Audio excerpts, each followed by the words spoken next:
pense que lorsqu'on parle d'état de siège, honorable président, il s'agit d'un régime d'exception qui permet aux autorités militaires d'imposer l'ordre et de mener des opérations militaires dans les meilleures conditions pour apporter la paix et la sécurité aux citoyens. Or, aujourd'hui, qu'est-ce qu'on constate? En tout cas, pour le cas du Nord Kivu, tout comme d'ailleurs pour celui de l'Ituri, la population ne jouit ni de paix ni de sécurité.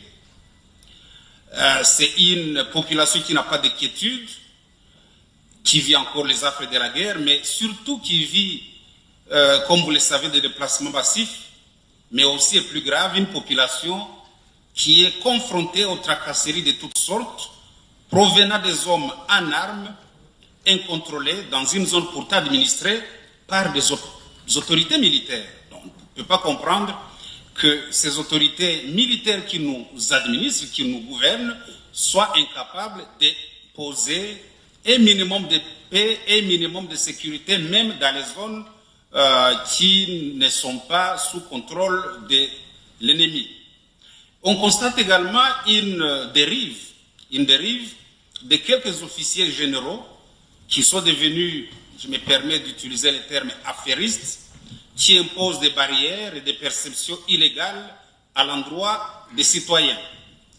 On constate également des autorités militaires qui sont de plus en plus dans l'administration et dans les affaires plutôt que dans les opérations militaires.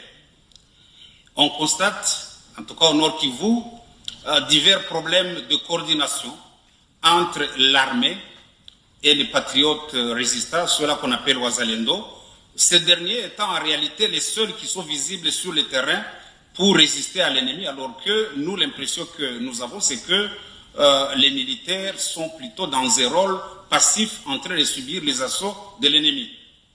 Mais par ailleurs, lorsque, à la faveur de l'état de siège, on maintient les députés provinciaux en congé, cela ne facilite pas du tout les choses, parce que les autorités de l'état de siège se livrent à toutes sortes de dérives de gestion dès lors qu'ils ne sont pas du tout contrôlés.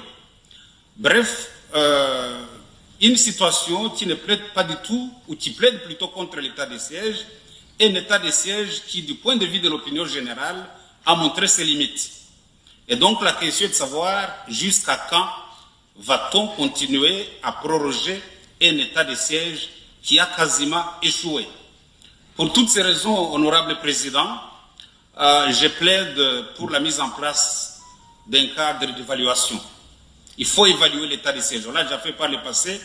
Je crois qu'il faut le faire pour une énième fois, parce qu'il faut tirer les choses au clair.